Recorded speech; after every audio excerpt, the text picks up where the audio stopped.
think we'll make a start. Good morning and welcome to this, the final day of Norfolk's Voluntary and Community Sector Conference. This is the session on developing and sustaining volunteering in your organisation. I'd like to welcome you all to this session. My name's Claire Granger and I'm the Voluntary Sector Development Manager at Voluntary Norfolk. And I'm here with my two colleagues, Tracy Allen and Laura Holland, to present the session today. It would be really lovely if you could introduce yourselves in the chat. If you wouldn't mind just putting in your name and your organisation and kind of what your role is with your organisation and group, so that we've got an idea of who's here this morning. So I'd just like to invite Tracy and Laura just to introduce themselves so that you know a little bit about them before we introduce the day. Shall I go first? Okay, so hi everybody, like Claire said, my name is Tracy Allen. I'm one of the Community Development Officers at Community Action Norfolk. Done quite a bit with involved with volunteer management with our Good Neighbour schemes, and I've also got a background myself in volunteering for nearly 20 years, so hopefully I can offer some experience from both sides of the coin. Hello everybody, I'm Laura Holland. I'm the volunteering coordinator for Voluntary Norfolk. So I look after our volunteering portal, which is for organisations to register their roles, but also for volunteers to search for roles. I also support organisations in their recruitment process and volunteers in matching them to suitable roles in their area. So just some little bits of housekeeping for the session. We are going to be recording the session this morning so that we can refer back to it afterwards. So if you'd rather not be on camera, please switch your cameras off. If you are happy to have a camera on, that's fine, but you know, the choice is absolutely up to you. But please do keep your microphone muted unless you're going to speak, so that we can try and avoid sort of background noise and echoes and things. So I just, before we got started, I just wanted to say this is very much intended to be an introduction to volunteer management. For those of you who are perhaps new to volunteer management or thinking that you want to kind of involve volunteers in your organisation and group. We do know that perhaps some people who've signed up for the session aren't beginners, are people who've got experience, and we do hope that you will want to stay and join in the conversation and kind of feed in your experiences and views into the discussions we have this morning. But we do really understand that if you, as the session progresses, you decide it's perhaps not for you, if you want to kind of dip out and leave the call, but we do hope that you will feel that this is something useful for you to stay and be part of. Tracy, would you put up the slides, please? Yeah, sure.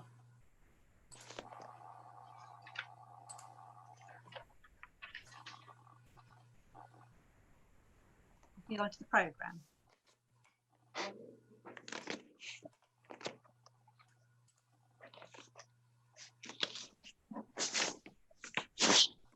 Next, thank you. So this is just an outline of what we're hoping to cover this morning. This is just give us a bit of a structure, but we do hope that it will be a conversation that will be a kind of an opportunity for you to feed in your thoughts, views, experiences as we go through.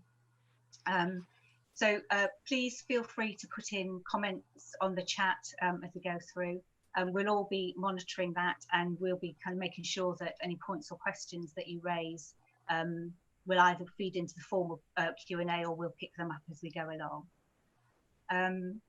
But one of the things we're really interested to hear today is how we as infrastructure organisations, Voluntary Norfolk and Community Action Norfolk, can support you around your volunteer management. So do be thinking as you go along about kind of things that you might want to suggest that we can do to help you as organisations work with volunteers and deliver good volunteer management in your organisation.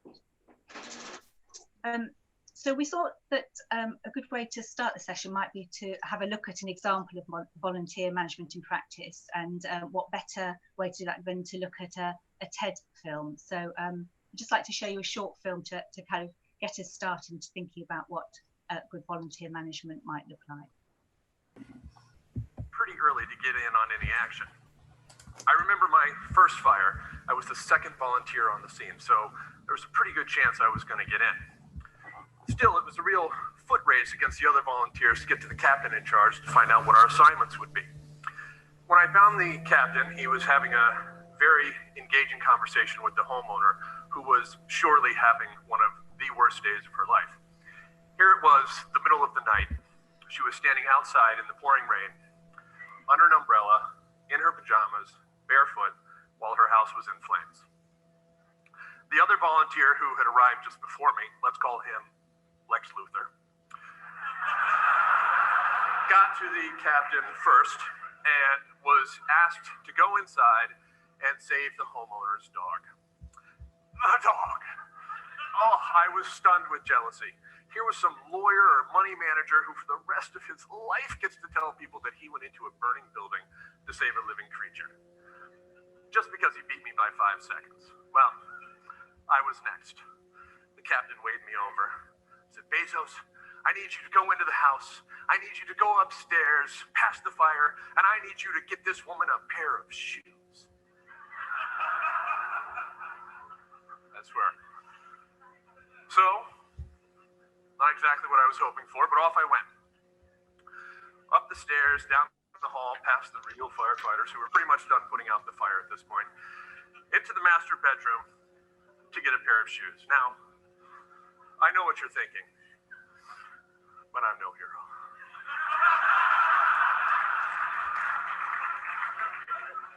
I carried my payload back downstairs where I met my nemesis and the precious dog by the front door.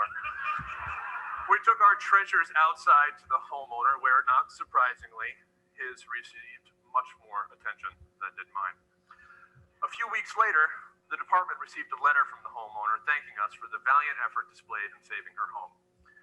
The act of kindness she noted above all others, someone had even gotten her a pair of shoes. You know, in both my vocation at Robin Hood and my avocation as a volunteer firefighter, I am witness to acts of generosity and kindness on a monumental scale.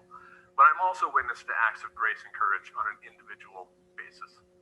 And you know what I've learned? They all matter.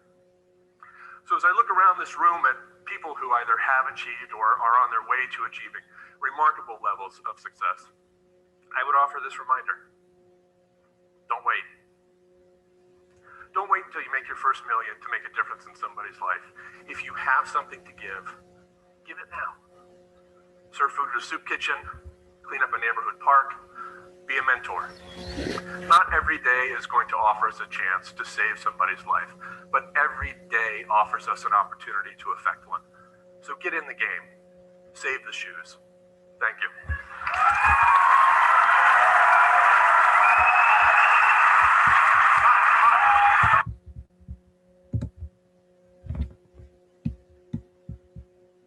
Hopefully that's kind of got us into way of thinking about about volunteering and what volunteering can mean to people, but also about how good support to volunteers can help them to be the best they can be in situations. Anybody got any thoughts or comments? I think Jean's fed back that she thought it was brilliant. Is there any other thoughts?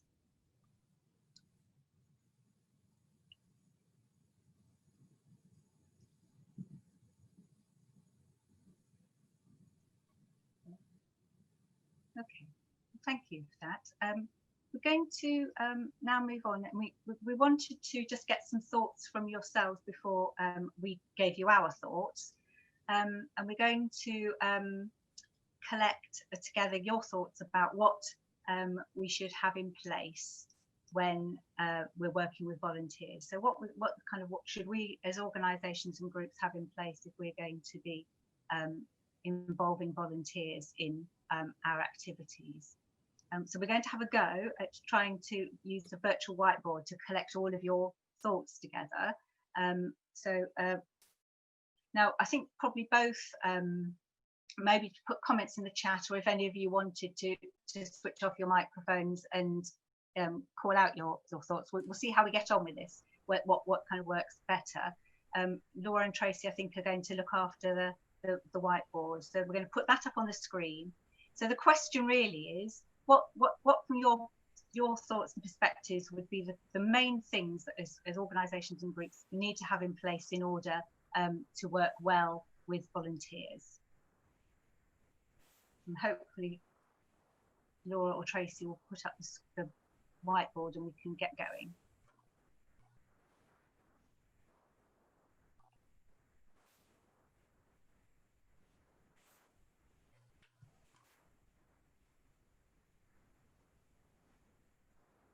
You're right, Laura. If not, I'll have a go. I think mine's frozen. Do you want to Okay. check yours? Yeah. Okay. So Claire, I mean, if you could, Yeah. I can't see the chat. So yeah, so accessible policies and procedures from Julia.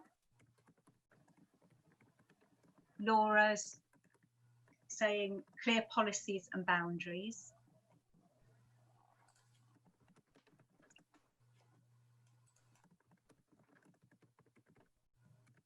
And good and easy to access support system.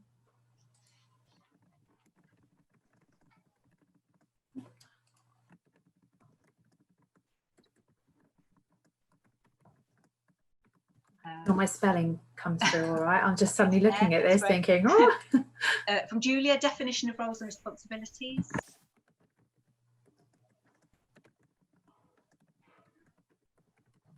Jackie's saying how to keep everyone safe.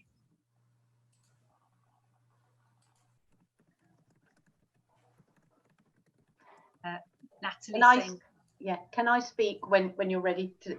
I've got no hands, so I just want to say mine. I wanted to say the ability to offer different sorts of volunteering, so there's not something that's so structured that somebody can't have like come and help you for six weeks or 6 months or something like that. So, and then if you give them a good experience, they might go away and then come back. So it's yeah, having the ability to have different sorts of volunteering. Yeah, brilliant. Thank you very much, Jean. And yeah, and I think that's a lot of the comments are following on similar themes. So different roles and responsibilities. Sorry, definition of roles and responsibilities. Have I written that one already? You have. I think you have, because I've just read it out twice. Apologies. Oh, that's I can't see what's behind. So ways of making sure volunteers. So appreciation and saying thanks.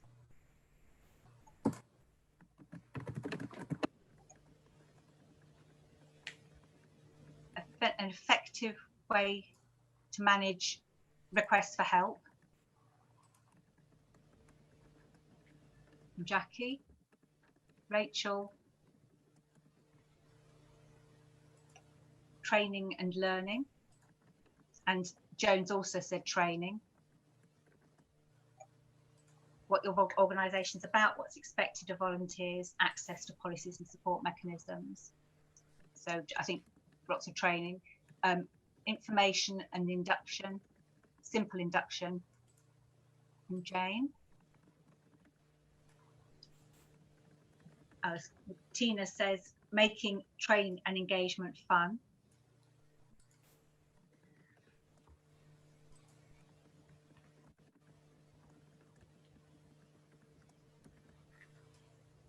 Again, Sophie saying showing your appreciation of those who volunteer so they feel valued.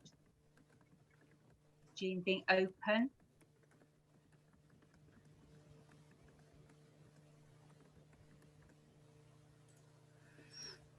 Social opportunities. Rachel.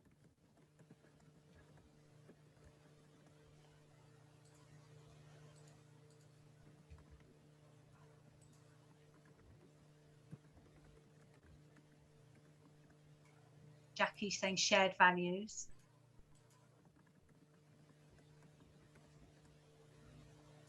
And Julia saying offering additional training if people want to do it.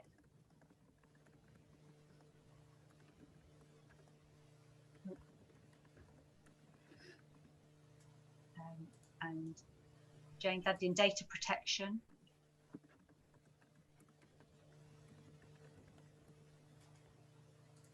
young people, looking to engage young people.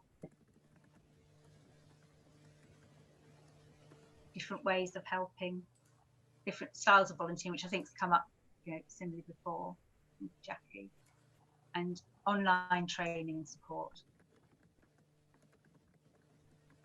That's brilliant. Thank you very much, everybody.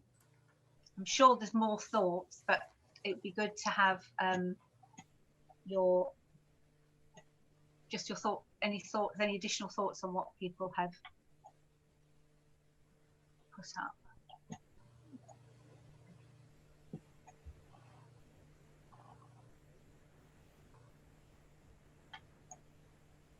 I think there's a number of themes, really, aren't there, around good training opportunities, making sure that people know what's expected of them, importance of information, production, people understanding the values of the organisation that they're involved with, appreciating volunteers. And I think Jack has made the point that I think what's clear from this is the sense that it's a two-way process.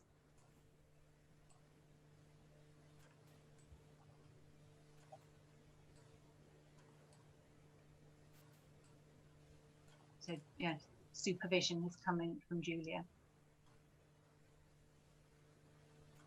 Oh, I didn't realise there were so many of these that had kind of duplicated. There we go. I think that's all of them. Yeah. Yes, I think people now, some of the comments are coming through now around supervision and reviews and helping volunteers to be valued in what they're doing. Okay. Oh. Just add that one in as well. Oh, they're still coming in. Impact measurement, introducing people. I think what it's clear is there's a lot to think about when you're thinking about setting up and managing a programme of involving volunteers in your organisations. A very important point from Karen, clear definition between paid and voluntary roles. I will add that one in because that is quite important. So.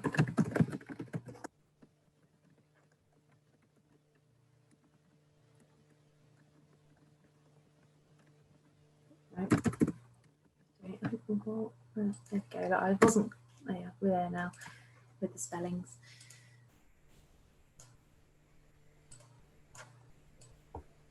Okay.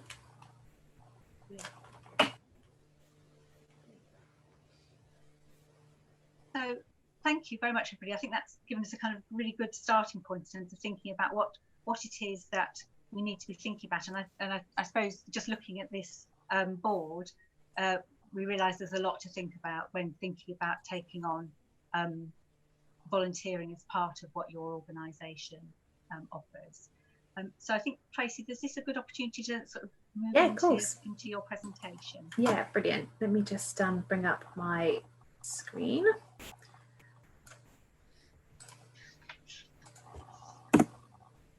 We can jump forward a session. I'm just waiting for my screen to catch up. Whoops. So we've already obviously looked at the key things that that you should have in place when you're working with volunteers. I think it's brilliant that people have come up with so many really key elements in that. We will kind of be referring to lots of those points as we move through the next few slides.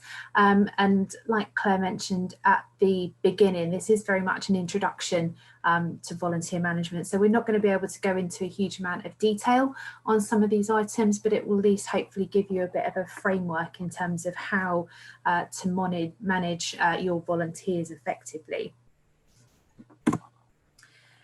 I thought this is a really good quote just to get started. Volunteers don't get paid, not because they're worthless, but because they're priceless. And volunteers can add a huge amount of value to your organisation. They can offer diversity, they can help you to support your missions and aims and objectives, reaching more beneficiaries, raising awareness, and they also bring a huge amount of skill and experience to your organisation. Often volunteers will get involved with your group because they've got a personal connection, and it's really key to kind of to really bolster that and to make as best use of you can. But we've obviously just got to bear in mind that having volunteers does not mean free labour. They are definitely not people that should be taken advantage of, and you do have to invest time, money to recruit them, to train, and to continue to offer support to them, because without them your organisation will not be as successful as it could be. We picked up on a few of these elements in the Jamboard, and you'll see that I kind of highlighted 3 of those boxes that you mentioned. And what underpins good volunteer management are these main 3 elements. So it's recruiting, it's training, and then managing and retaining your volunteers. And we'll look into a bit more detail about each of those subjects shortly. But what is key to all of these elements is developing a volunteer policy. And this policy is what you should use to help form the framework of your volunteer management programme. When we say volunteer policy, I understand obviously your audience today, you're going from a wide range of organisations. So we're not talking about reams and reams of detail, but it is the framework. It is the basis of what you're going to be working on. So it's looking at trying to formalise the benefits and challenges of your volunteer organisation, clarify people's roles, look at their expectations, and obviously include the important elements of sort of policies and procedures. So you have to make sure that you look after your volunteers from a safeguarding, from a health and safety point of view, and your volunteer policy can do that. In terms of creating your volunteer policy, it's really important to not rush into it and think about the basics of what your policy is going to entail. So have a think about why you're involving volunteers in the first place. What is it that your volunteers can offer that paid staff potentially can't? So think about that and think about how you will work with that. Think about how they fit into your organisation, depending on whether you're a very small unincorporated charity or whether you're far more established with paid staff as well as volunteers. Think about their roles, and you need to make sure you think about that moving forward. You also need to think about what should be in your policy. So there isn't a set format for a volunteer policy, but you do need to include things like a statement of intent, your key aims of the organisation, and you do need to address some of the key policies, such as things like equality and diversity, data protection, safeguarding, etc. It's usually beneficial to actually have a volunteer policy which is a bit shorter and a bit more concise, and then you actually then refer to the more in-depth documents, because what you want to do is you want to make volunteering easy. And I think that's going to be the key message through this, is that take from excuse me, this session what works for you, and what will work for you may be very different from the organisation, from somebody else sitting next to you. But make sure that you obviously include all the relevant information. It's important to consult with all of the people involved with your organisation, whether that be existing volunteers, paid staff, your trustees, if you've got any other governing bodies, or if you work in partnership with anybody else. Think about all those people and how this will affect them whilst creating your policy. Once all this is in place, it will then give you that baseline to be able to manage your volunteers as best as possible. In terms of creating that policy, these are a number of things. This is not an exhaustive list, but these are the type of things that you would include within your volunteer policy.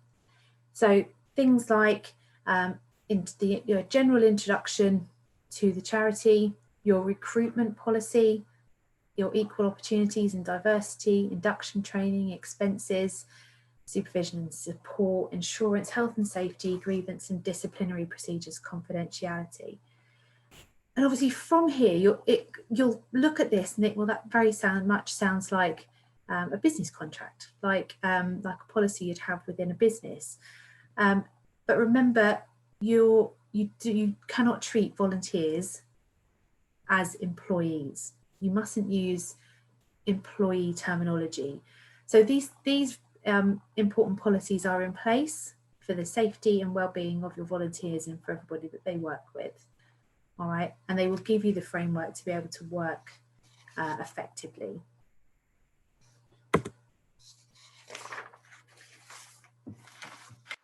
Anybody got any questions at all about that just first element? I say we're kind of having to jump past volunteer policies, and we have got some links a bit later on that we'll be able to share with you to help develop a volunteer policy if anybody's got any further questions. Nothing else? Okay. All right, so back to the first section that we were looking at when we looked at those three main elements of managing volunteers. Recruitment. Now, obviously, recruiting volunteers is key. You need to be able to access these volunteers, but what's important is that you do need to have a structure for recruiting them. First thing is to make sure that you prepare. Now, that could be in the form of getting a volunteer policy together, making sure that you've got all of those important policies and procedures in place. Things like application forms, thinking about how you will actually go through that recruiting process. You need to look at whether you will have to require people to have a DBS check. There's various different things, and again we will focus and give you some details on specifics of that at a later point. So policies, application forms, the volunteer agreement, handbooks, insurance, all of these, just making sure that you have a clear process of recruiting laid out, so it's the same for everybody. In terms of the, we just wanted to touch on the role of getting DBS checks. That might be a question that comes up a little later, but it is important to look at whether any of your roles will require a DBS. If there's only certain roles that are regulated activity that require a DBS, and there is we have got a link on the end of the information that we'll send out later, which will go through the process of finding out whether your role does require a DBS or not. The other thing that we just wanted to mention here is that a volunteer handbook is a really good tool to help your volunteers engage and to make sure they're aware of what is required of them moving forward with their role. A volunteer handbook can be a very simplified, reader-friendly version of your volunteer policy, highlighting the key information that is going to be relevant for them whilst they're carrying out their volunteering role. It's also going to have in there contact details for their maybe their volunteer coordinator or their supervisor or something similar. So you always keep those communication lines open. In terms of equality and diversity, volunteering should really be an opportunity for everybody to have a fair chance and contribute to. And it's really important that you avoid excluding people through labelling. You must be open and you must be prepared to make arrangements to assess or accommodate for anybody that needs any particular needs. So, and there are people that can help. So if you contact the Royal National Association for the Institute for the Blind, or any of the other larger charities, they can offer help and assistance for charities to help make sure that they adjust their working patterns to accommodate for people with particular needs. Obviously, including people from different backgrounds will also help in terms of you getting fresh ideas and viewpoints too, and that's really key to making sure that you can move forward. In terms of finding volunteers, I think this is the usual analogy is if you want to find somebody to volunteer, you usually go to a volunteer that's already volunteering. That tends to be the thing. But really explore all different options in terms of your volunteers and look at different demographics as well. So if you may want to hit the radio, local paper, social media, or a leaflet drop, but a combination of all of these will give you the widest audience for your volunteering. And obviously, depending on the type of role that you've got available, you may be looking at different demographics to fill that position. So really just try and be open-minded in terms of how you're recruiting volunteers. And the key thing is word of mouth is really important as well. If you've got a good reputation for managing your volunteers, that will soon get out, and people will be more inclined to volunteer for you if they know that they're going to have a good volunteering experience from that. The next part is the role descriptions. So again, this is going back to your sort of preparation, and we mentioned role descriptions in there, and you'll notice that we do call them role descriptions, not job descriptions. And again, that's just to make sure that we avoid using that sort of employment law terminology. But role descriptions are really important because they give all volunteers some boundaries to work within. It makes it a lot clearer in terms of who they need to report to in terms of supervision. But when it comes to managing, if a volunteer has a definite role description, when it comes to you potentially having to deal with a more tricky situation in the future where you're having to manage the performance of the volunteer, having that role description in place does give you that bit of framework and a bit of a backup to sort of deal with that as effectively and as fairly as possible. In terms of the recruitment process, again, what you want to make sure with this is that your process is fair for everybody that's involved. So your process may include an application form, to gathering references, an interview or a conversation, not necessarily a formal interview, but having a conversation with somebody, an induction, and then obviously reviewing at the end. This process can be quite long, it can be quite arduous, but I think the important thing is that you want to try and make sure that it's as personable as possible. Remember, volunteers are giving up their time to help your organisation, and you want to get them involved. You want to make sure that they'll stay with you. So think about, again, going back to the preparing, think about that process and how is it going to work best for you. Also make sure you think about how it's going to be sustainable for you. So an organisation with a paid volunteer coordinator, for example, will be able to manage a more robust recruitment process a lot easier than a volunteered volunteer coordinator within a small mutual aid group.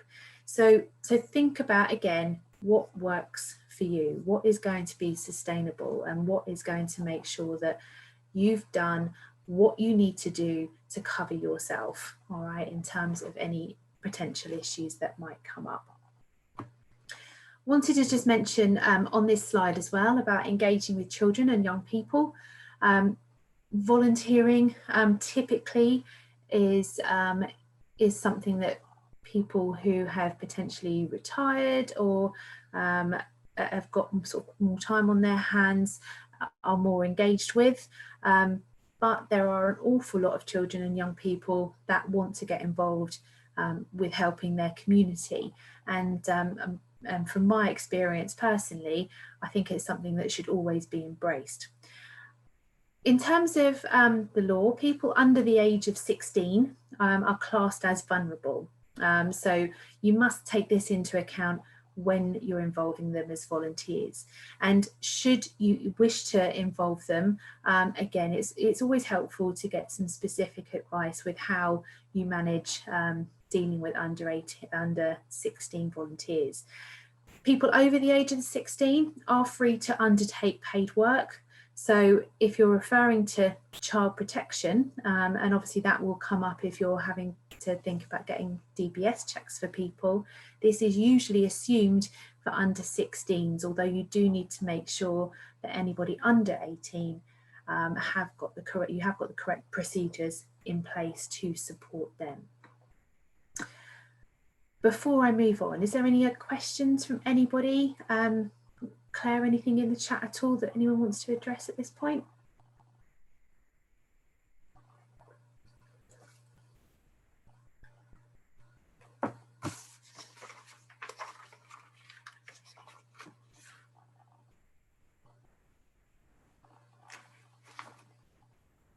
Oh, you're on mute.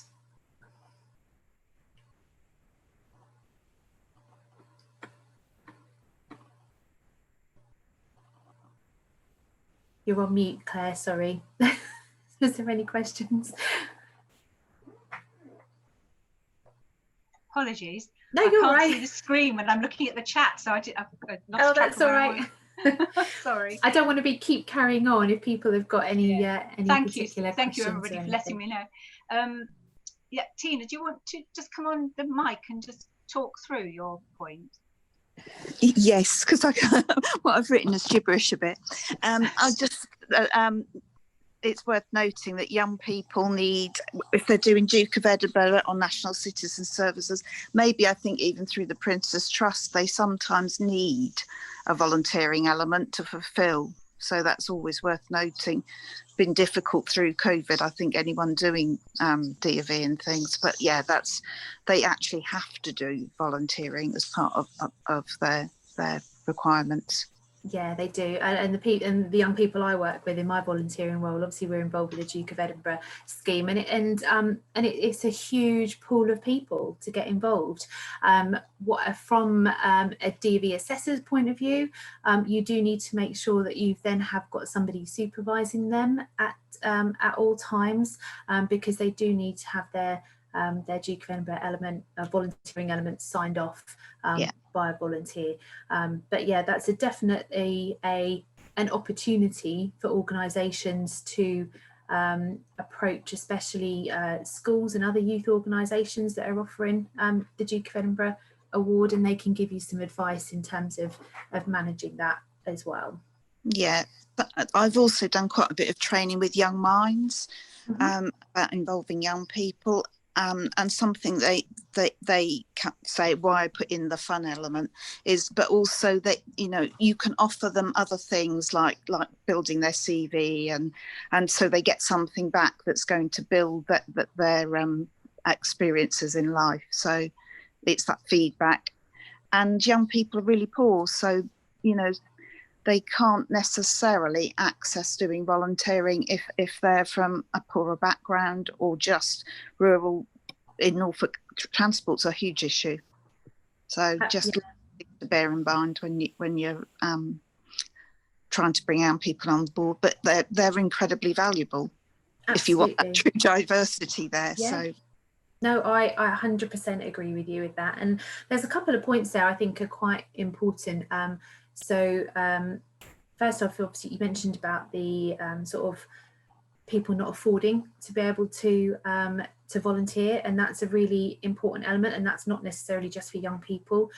So part of your preparation and part of your volunteer policy should look at whether you are going to be able to offer volunteers expenses for carrying out their volunteer role. You're not obliged to, but if you have funds available, volunteers shouldn't be out of pocket for doing voluntary work. So that is something to bear in mind, and how you will manage that expenses element with a volunteering role. So that's quite key as well. So yeah, and in terms of what was the other thing you mentioned about young people? No, I've lost my train of thought. Sorry, I'll come back to it. I know there was another point in there that I thought was really key. Oh no, that's right. In terms of the building on people's CVs, again, that's not necessarily something just for young people. we're going through a time now of potentially mass unemployment, and we will come on to it a little bit later, but people may well be looking at volunteering as a way of improving their CV, just to keeping them occupied during a time when they may be unemployed. So again, that it's important. This is why it's so important as part of your recruitment process, to make sure you communicate and you have a conversation with your volunteers. You find out about what they want to get out of their volunteering, what are their long-term aims, because actually some of the best sort of volunteering management comes from actually knowing your individuals and being able to kind of tailor what you've got available to what they need, because obviously they'll then give a little bit more if they feel like they're getting something personal out of it. Yeah. Chris, there's just a couple of other comments around young people and volunteering. Karen says that there are many students, college and uni students, who need work experience for courses, and that's going to be difficult for them in the current situation that we're in. And Jackie was saying, are there different patterns of volunteering for young people or young adults? And maybe they might be more interested in shorter time commitments or time limited tasks, for example. And then Jade's saying social media activities, newsletters, etc. For voluntary organisations are good for students during this current time. Yeah, absolutely. I think that's it's probably the case for most people now, that they're looking for volunteering that doesn't have a sort of set amount of hours or required timings, because people's lives are a lot busier than what they used to be. So, and again, in terms of like going back a few slides now, in terms of looking at, if you're wanting to get volunteers on board, think about who those volunteers need to be, who you want them to be. Think about the roles which you've got, and can you diversify your volunteering roles to encourage different people. But again, it's down to listening to what your volunteers are after. I mean, you're not going to be able to accommodate for all volunteers, but you may be able to just move your volunteering role a little. I mean, Laura, I don't know if you've got anything extra from your point of view in terms of, I don't know if you come in touch with young people much with your role. Yeah, we've had a few inquiries recently about young people doing sort of D&V and need to do some volunteering. The most of them have gone towards things like the library, who are doing some online stuff that they can get involved in.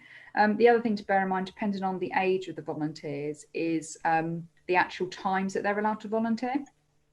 So during school times, for instance, they're only allowed to volunteer for 2 hours during like the school day, and it can't be any later than 7 o'clock in the evening. So that's something to sort of make sure you do your research on and discuss that with the volunteer as well.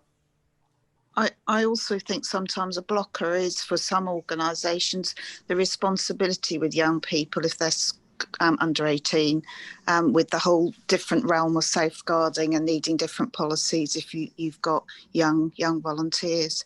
I had a discussion with the Men's Shed in Kings Lynn about that they would only take over 18, and they weren't keen to take anyone with special educational needs over 18 either, which is another point. But I made the point to them that actually young people can go and do apprenticeships out in industry from 16, and so maybe they needed to be a little bit more open about that.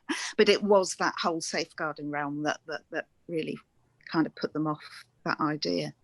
Yeah, and I think it is a bit of a minefield, and I don't think I don't want to speak on behalf, but I'm not, although I've got a lot of experience of working with young people and the how managing them and safeguarding, that it would be something that you'd probably need to get some professional advice on.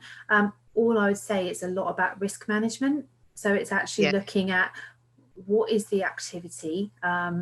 The usual thing is that young person going to be in a space with one other adult? Because if that's the case, then that's obviously a no-go. So it's really looking at what they're doing and managing that individually, and seeing what procedures you can put in place to mitigate any potential risk. So if you're working with a group of young people rather than an individual, so that might be something. So maybe having a specified time where you invite a group of 3 or 4 young people with a group of 2 DBS cleared adults that have had some training in terms of how to manage young people. That might be something to work around.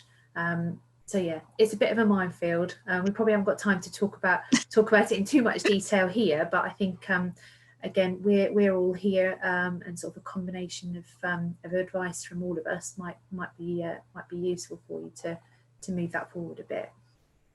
And it is something we're interested in kind of looking at further in Voluntary Norfolk, around kind of how to develop more opportunities for young people as taking up volunteering roles, and working with organisations to look at how to do that. So if that is something you are interested in, do get in touch with us, and our details will be up later on, because it might be something that perhaps a group of us could get together and have a look at.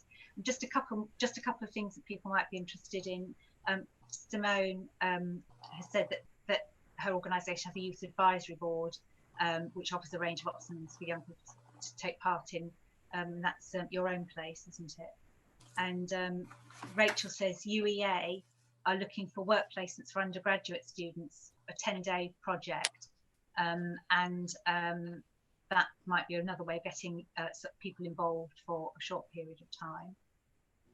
And Julie says there's youth advisory boards throughout Norfolk who are always recruiting young commissioners, and their hours can be used for DOV, etc. So a lot of kind of useful context hopefully there for people around kind of thinking about involving young people. Yeah, and probably if anybody's got any particular links, like I say, we're putting together a handout for you for after this session, and if there are any additional links, we'll happily sort of take those in and include them into our resources section in that handout. So please sort of share those in the chat, and Claire can keep a note of those. Yeah. All right. Okay. Right. We'll move on. Okay. So the next element that we touched upon, obviously we've done the recruitment, and we're now looking into training. First up is the induction, and the induction is a really important element to getting your volunteers involved with your organisation. This is ideally this is something that should be done in person, but obviously a lot of us have been having to do lots of this virtually, but it is likely to include a handbook, or maybe a visit to the place of work if appropriate as well.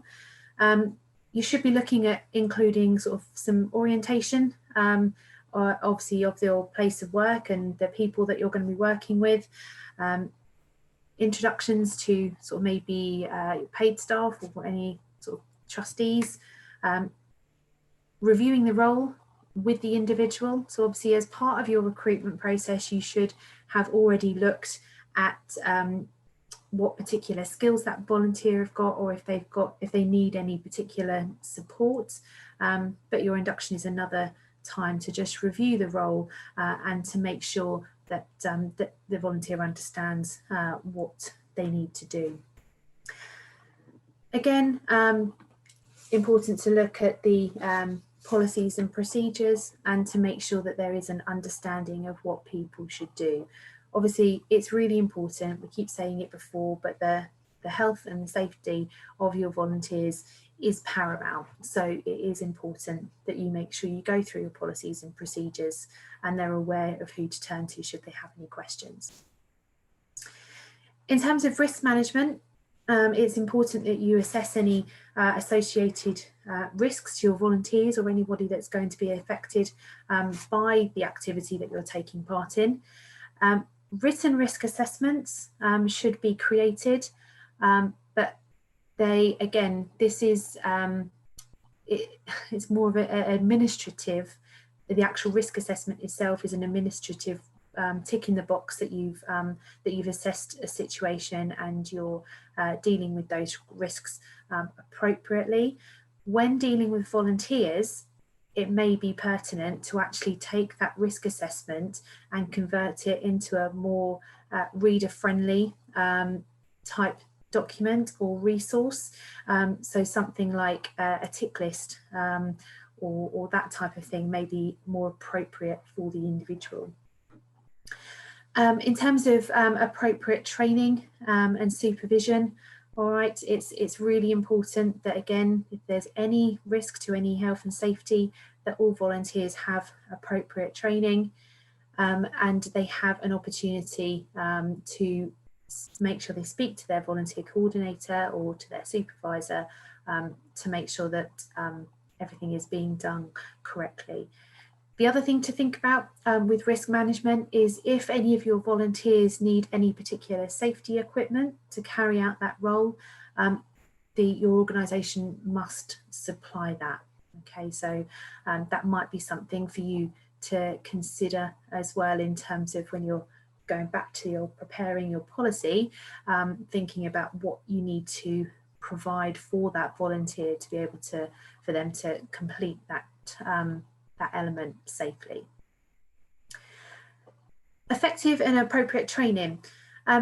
What's really important with this element is that as volunteers, you're going to have a huge range of people of different abilities, of different skill sets, from different background, and what training you provide is going to be different to each person. It doesn't necessarily have to be sort of a formal training, but so you might then consider sort of the ongoing supervision may be more appropriate for that particular role. But again, this is what you'll need to make sure that you assess when you originally set out your policy. Again, your training must be appropriate for the role, and you also must make sure that a volunteer is aware of what training is required, because you've got to take into account that they are volunteers and they may not be available for excessive amounts of training. But again, it's back down to managing risk. So make sure that whatever training that you need is what is appropriate, and it strikes that balance between being necessary and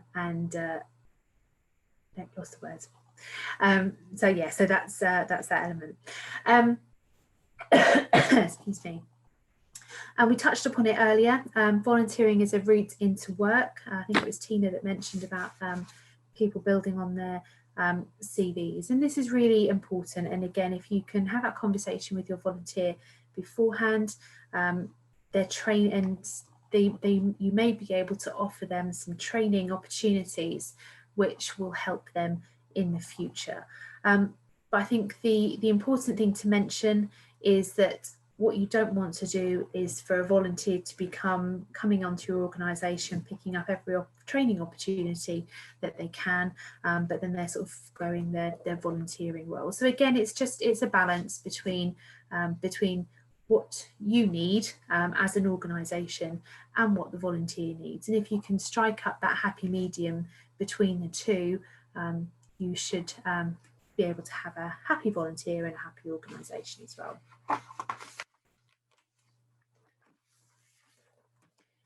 Any questions at all with regard to the training element?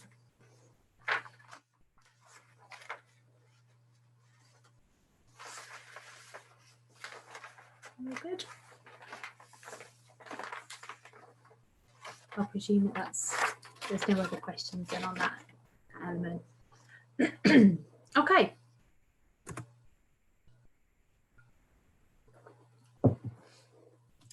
Okay, so finally, into sort of that third key element of volunteer management is the managing and the ongoing managing and retaining of volunteers. Key point here, again, is volunteers are not employees. And it's really important that you distinguish your employee roles to your volunteer roles. Volunteering is not considered in the eyes of the law as employment because of various different laws in terms of employment tax, tax law, benefits, immigrations, etc. So it's really important to make sure there are clear boundaries between your staff and your volunteers. But equally, making sure that both are valued and appreciated. In terms of, I think the key thing to remember is whenever anybody's taking part in a volunteering role, it's an expectation of what they should be doing rather than an obligation. And if there's any element of a volunteering role that is an obligation, then you maybe need to think about that, because should you come into any conflict of issues with anybody in the future, if there is any obligation there, that could then be classed as that volunteer being an employee, and then could then be susceptible to employment tribunals, etc. So it's really important to keep that difference clear. Supervising and supporting. So like I mentioned before, it's so important to get to know your volunteers. So making sure you take that time initially during the recruitment and induction process to understand them, to understand their needs and why they want to get involved in volunteering, and to address any concerns that they might have about their role or the organisation as a whole. What's really important is there's constant feedback, and that's a two-way thing as well. So making sure that your volunteers can speak to you or your supervisor to make sure that their role is still relevant and valuable, and making sure that they are fulfilling the expectations in their role descriptions and moving forward as well. It's important to make sure that you provide new opportunities for keeping your volunteers involved and motivated, especially those volunteers that have been with an organisation for some time, or maybe younger volunteers. Again, if maybe people are trying to work on their CV, they might want to look at expanding their volunteer role to a different area. So again, constantly having those conversations with people to do that is really important. The other thing is important is making sure you get feedback from the volunteer as well. Volunteer management is a continuously changing task. It's something that you can never kind of set in stone in terms of how you manage people, because it's going to be different for different people, and it's going to be different at different times in your organisation as well. So making sure that you hear from your volunteers and they have the opportunity to speak to you about where they think improvements can be made, and it's important to listen and to address those issues and move forward from those. In terms of the other benefit to making sure that you've got this good sort of supervision role in place is that it will help you should you come across having to manage any difficult situations, whether that's a conflict between other volunteers, whether that's a if somebody puts in a grievance about somebody else or about a member of staff, etc. If you've been able to have this opportunity to speak to your volunteers, and you'll be able to nip any potential niggles and things in the bud early on, that may save you from having to deal with a lot more complicated situation later on. So again, it's very important to do this, to excuse me, to have this supervision in place, so should you have any of those issues, they can be addressed effectively and quickly on sort of both sides. And again, if there's any particular questions about those, we can address that. Just moving on to volunteer, again, going back to the volunteer policy, again, your framework in terms of what you're going to be doing. Managing your volunteers, your policy should give you a clear direction in terms of how you're going to manage those and how you're going to retain your volunteers as well. and again, the key thing with your policy is making sure that it's impartial and it's fair to everybody involved. We mentioned about supervision and supporting your volunteers, and you may feel that it's impertinent to have a volunteer coordinator as part of your sort of management team.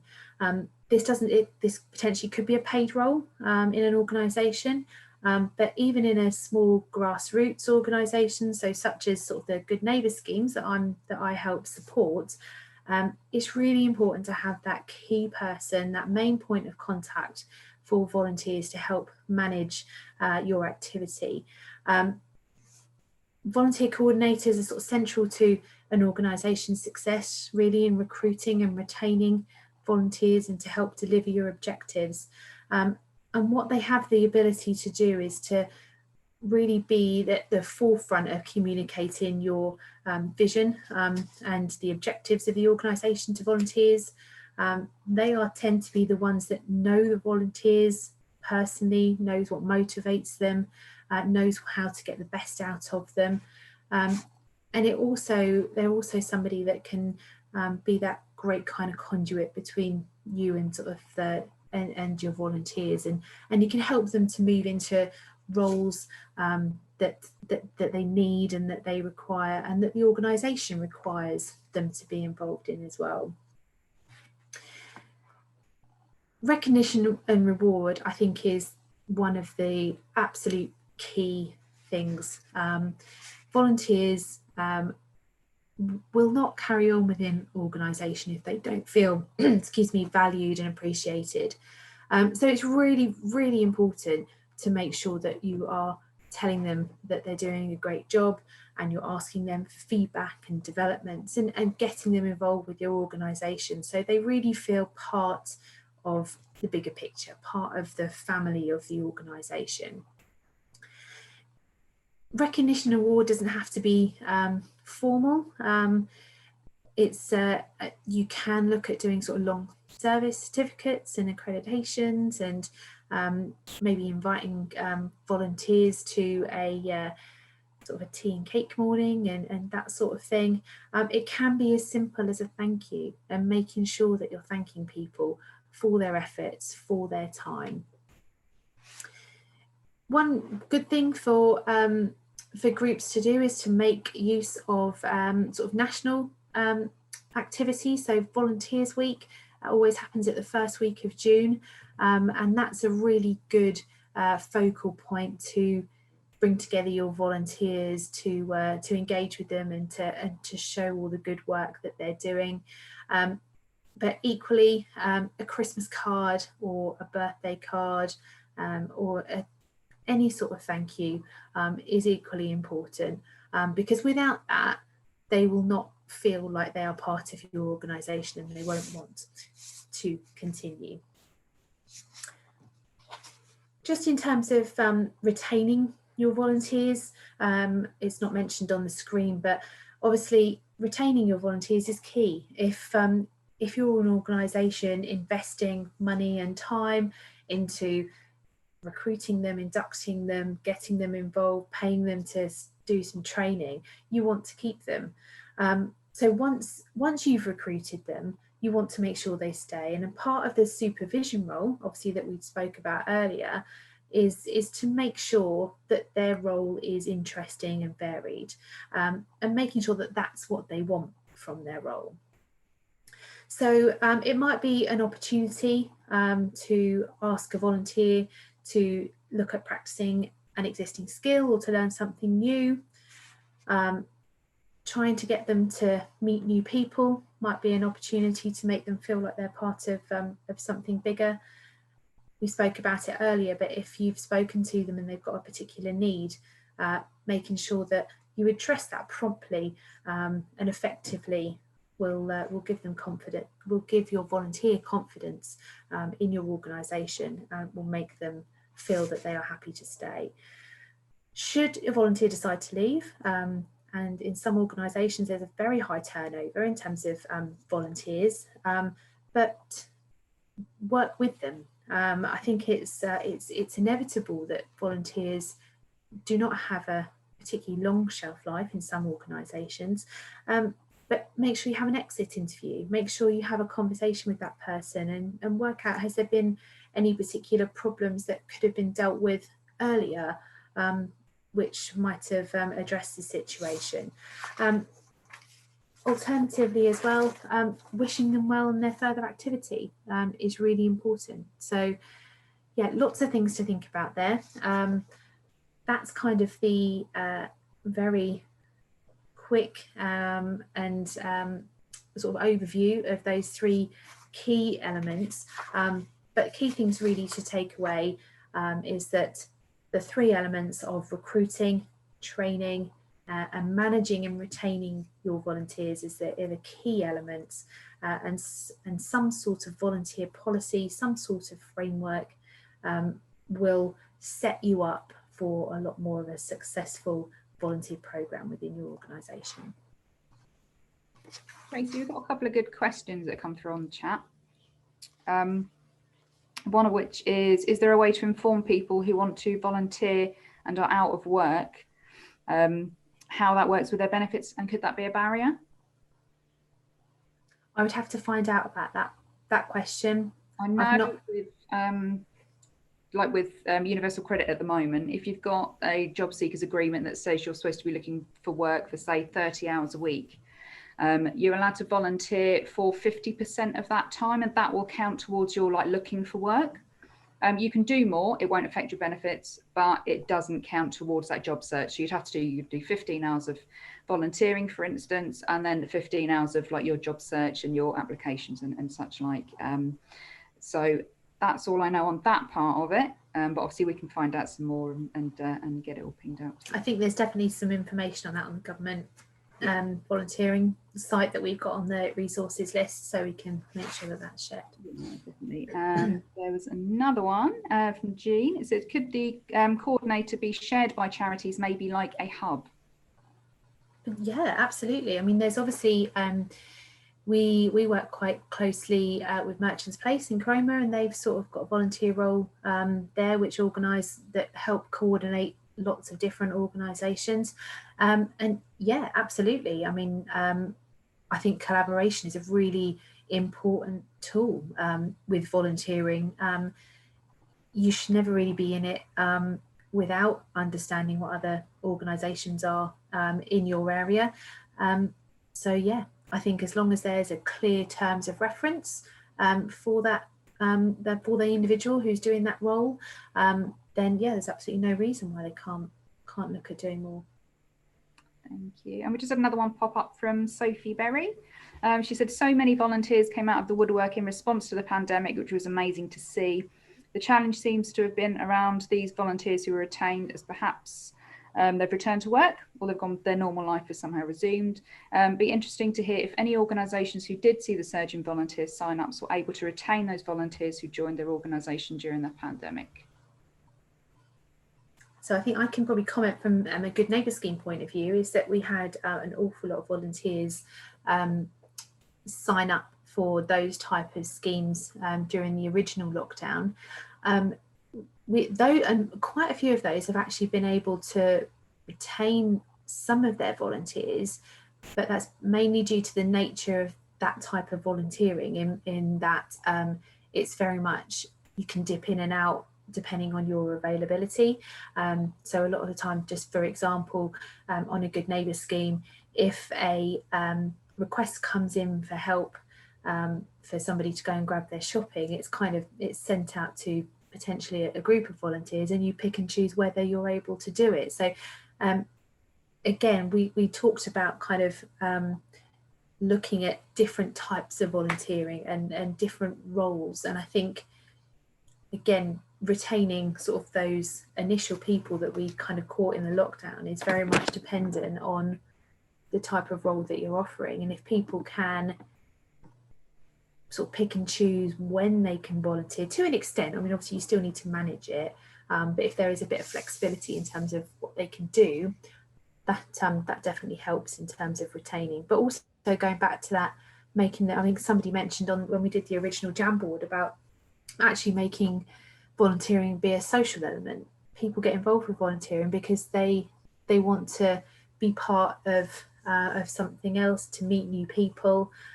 So if you can look at actually making your volunteering roles a bit more social, admittedly it's difficult at the minute when we can't do anything particularly social, but moving forward that might help in terms of retaining as well.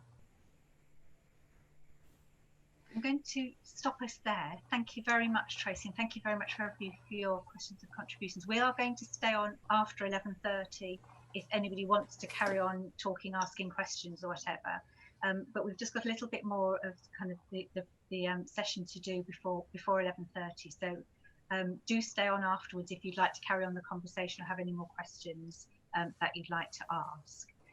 But I'm just going to now move this on, and we're just going to Laura is just going to give you a little bit of information about the volunteering portal, which we're going back to thinking about tools that might help people to recruit volunteers. And this is one of the tools that is available locally for organisations and volunteers to get matched up to take up volunteering roles. So over to you, Laura. Thank you. So as Tracy said earlier, word of mouth, social media are great ways to recruit your volunteers. Alongside of that, Voluntary Norfolk host a Simply Connect system, which is a volunteering portal. It's a free service, and at a registered organisation, you can create and manage an organisation profile. You can add and manage your roles. You can also manage applications and invite people to apply for those roles. And what the system does is we have, through the volunteers that register, they can register to become part of the volunteer bank. And when they're registered on the volunteer bank, you can get notified through your profile of potential volunteers that match the interests and sort of policies of your organisation, and you can see their basic profiles and invite them to apply for the roles as well, through the skills and interests that they've selected. Obviously through that we can continue to support you to use the portal. If anybody's already using it, I think I've seen a couple of people's names that have used it before. We'll support you to sort of help recruit those volunteers and use it effectively to help benefit your organisation. So if you've got any questions about the portal, I'm happy to help.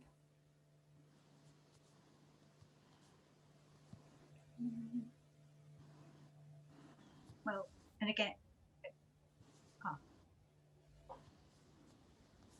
okay, so just a few comments coming in, but if again, if you've got any questions or want to have a further chat with Laura after the session, then you're very welcome to do that. And I think our contact details for getting hold of Laura, if you want to talk more about it outside of the session, are on the slides as well.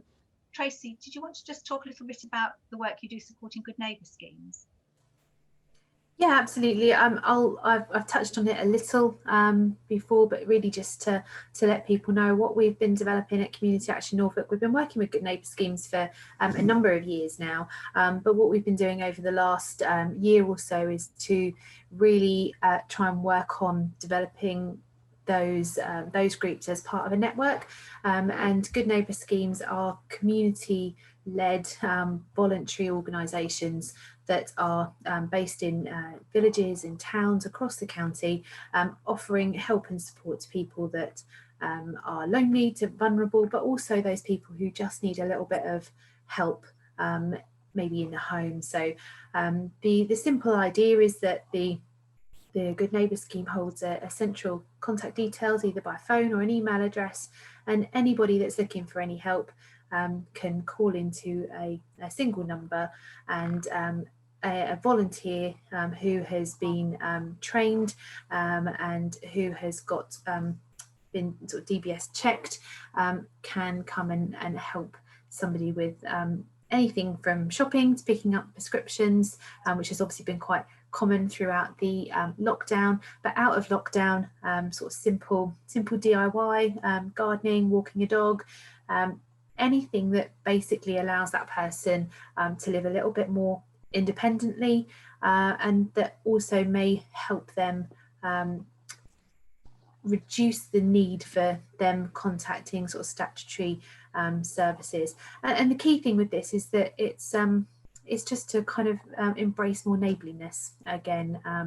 that was certainly picked up and embraced through the first lockdown, and we really want to try and make sure we keep hold of that and work with communities to continue to offer help and support, because in the end nobody wants to feel lonely, and if we can help people live independently, live sort of happier lives, that's the aim. So if anybody's living in any areas that think that their community might be interested in setting up a Good Neighbour scheme, we can help with funding at the moment that we've got available, but help and advice and everything that you need really to get that up and running.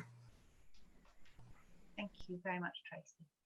So we've just got a few minutes left, so it's an opportunity if you do have any other points or questions. I think there's a few in the chat that Laura can probably just go through, but also we would really be very interested in hearing what else you think might help you to, if you're either thinking about involving volunteers in your organisational group, or you're already working with volunteers, what from ourselves as Voluntary Norfolk and Community Action Norfolk, whether there's anything we can do over and above what we're already doing that would help and support you in your roles and your activities in working with volunteers. So any sort of final questions or comments? Laura, if you want to just let us know what's coming through on the chat.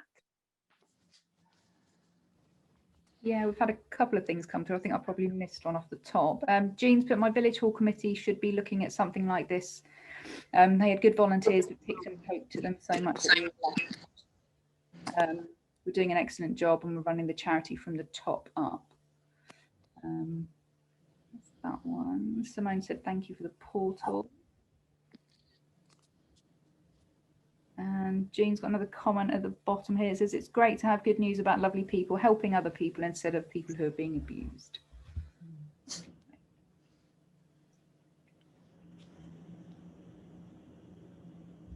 Yeah, so is there anything that you've heard today that's made you think it would be really good if we had something? I mean, one of the things that occurred to me was there's quite a lot of conversations about working with and involving young volunteers, and is there anything that perhaps we could do locally to try and promote and develop the involvement of young people? So maybe that whether there's anything that those sort of things that you think might be helpful if we did some developments like that locally.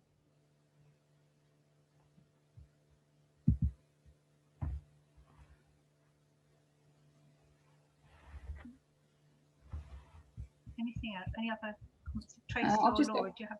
Yeah, I've just got a comment that's come through for Tracy. It says, hello, Tracy. I'm sorry, Tina and I haven't been in touch. We've both been involved all this week, so Zoom punched. Maybe next week, please. Yes, that's fine. I think I did mention about Tina before, so yeah, I'll catch up with you both next week. Fabulous. Yeah. I think for some people it's been quite a long week in terms of getting involved in lots of different workshops and sessions. Yeah, we're both taking quite a lot of time doing all the stuff that's been really good this week. By the way, we've actually managed to attend everything. I don't think she can attend this afternoon, but we're also, things are rolling on from other directions which we get sort of pulled. But yes, it'll be lovely to be in touch with you, Tracy, probably next week. Yes, that's fine. So I haven't forgotten, but it's fine. just in fact, I've got a student who's doing a PhD, wants us for research as well. So it's like everything always comes at once, doesn't it? Yeah. So thank you. You're welcome. I've just missed another one that's further up on the chat. This is from Simone.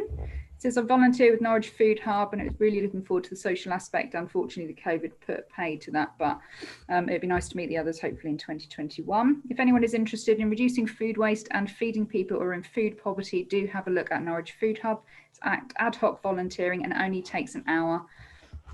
Lovely. Food Hub is great.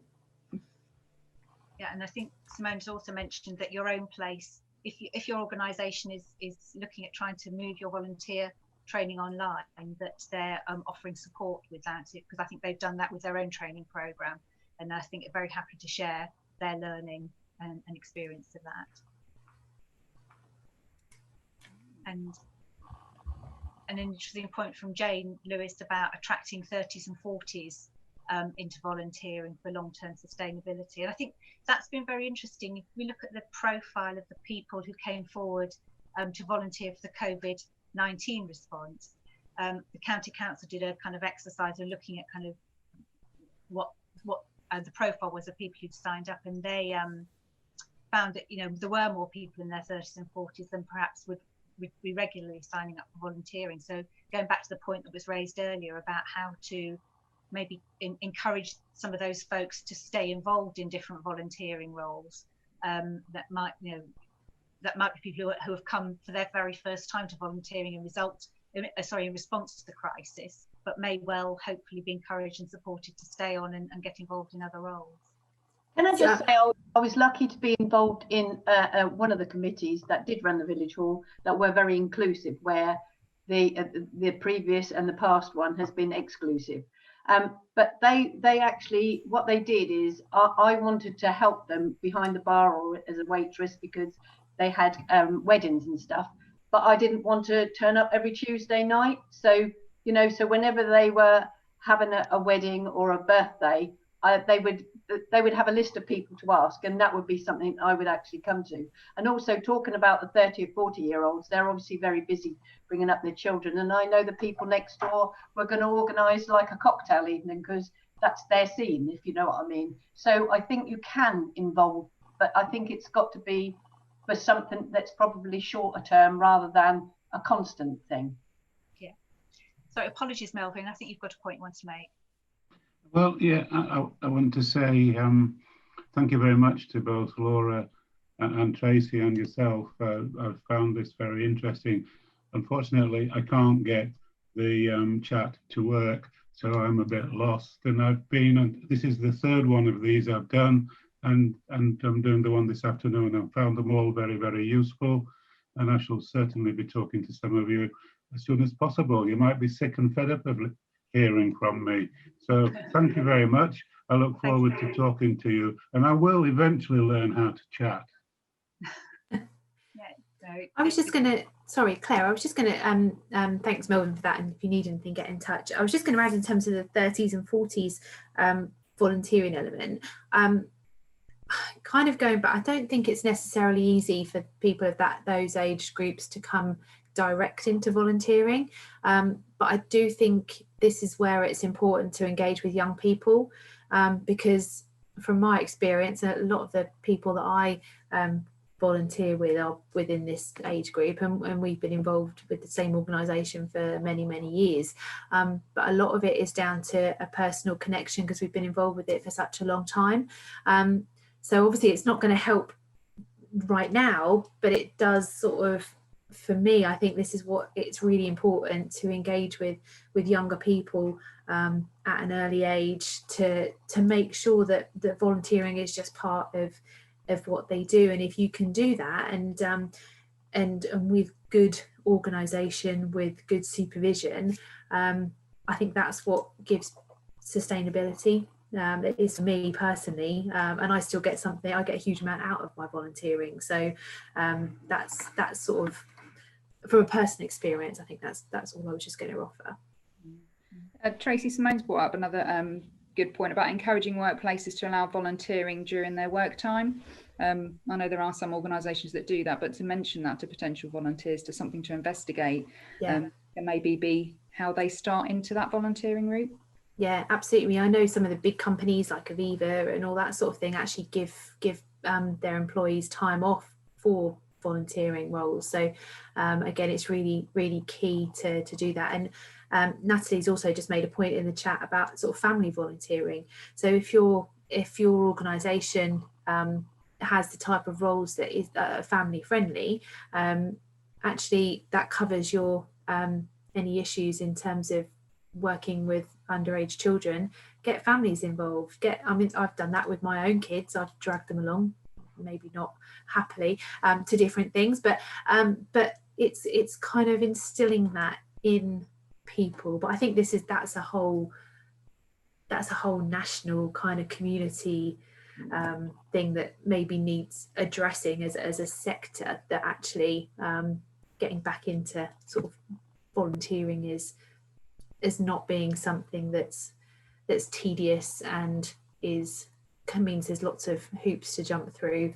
I think that's really important, and I think organisations can play a big part in making volunteering accessible by having good procedures in place, but that are practical and that are relevant for them, not that they've necessarily just taken verbatim from somebody else. So yeah, and Simone's brought up again that it can be part of flexible working. You know, some employers brand it as work-life balance, so that is time that you can maybe take out for volunteering in your work time as well. And I think, and that's maybe something that we can take from the lockdown as well, is that actually that kind of, we've been able to be a bit more flexible in terms of our approach if we're working from home, and maybe it's an opportunity for people to speak to their employers and say, well, look, can I? And I think don't be afraid to speak to your employers and ask them about the opportunities of doing some volunteering, because it's good from the perspective of their how they're seen to other organisations as well if they're embracing volunteering. And I think it's also a bit we discussed earlier about looking at how you design volunteering roles and looking at kind of maybe, you know, maybe either breaking perhaps roles up into smaller chunks or offering kind of short-term volunteering, that sort of thing, and making it feel more possible for people to fit it around their work and lives and other responsibilities. Any other kind of comments or suggestions from anybody?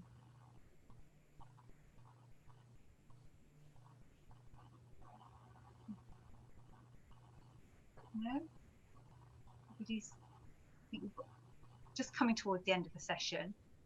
So if there's nothing else that anybody wanted to say, I suppose I'd like to finish by thanking you all very, very much for coming along and contributing. And you know, the session wouldn't have been what it was without all of your comments and thoughts and contributions. So thank you very much. The notes that Tracy has done from her presentation and some ideas about resources and other places you can go for help and advice, as well as ourselves, will be circulated to you and also will be available on the Community Action Norfolk website after the session, along with all of the other conference papers. So I know some of you have been to lots of sessions, but if you haven't managed to make it to all of them, the papers are going to be available there. Would really encourage you to get in touch with us if there is anything that we can help with, if anything has come up out of today that you'd like to know more about or would like some more further conversations about, do please get in touch and we will do our very best to help you. Particularly thank you Tracy and Laura for your contributions, and unless anybody has anything else they wanted to say, I'm going to draw the session to a close. Tracy or Laura, do you have anything else you wanted to add? We've just got a couple more questions that have popped up. Simone's asked about the presentation being sent out and the link to that video, the 5 items. Yes, of course. Yes, we'll include that. Jean's have you thought about giving a presentation like this to village halls? We actually work quite closely with village halls, so if it's something that would be useful to a village hall, that maybe get in touch. I've lost my train of thought completely now. Get in touch, and I'm sure it's something that we can do. We work really closely at CAN with village halls, so we can certainly arrange that if need be. Yeah, and yes, and we can. Okay, and then in that case, 11:30, I will draw the question. So thank you very much indeed, everybody, and hopefully see you again before too long.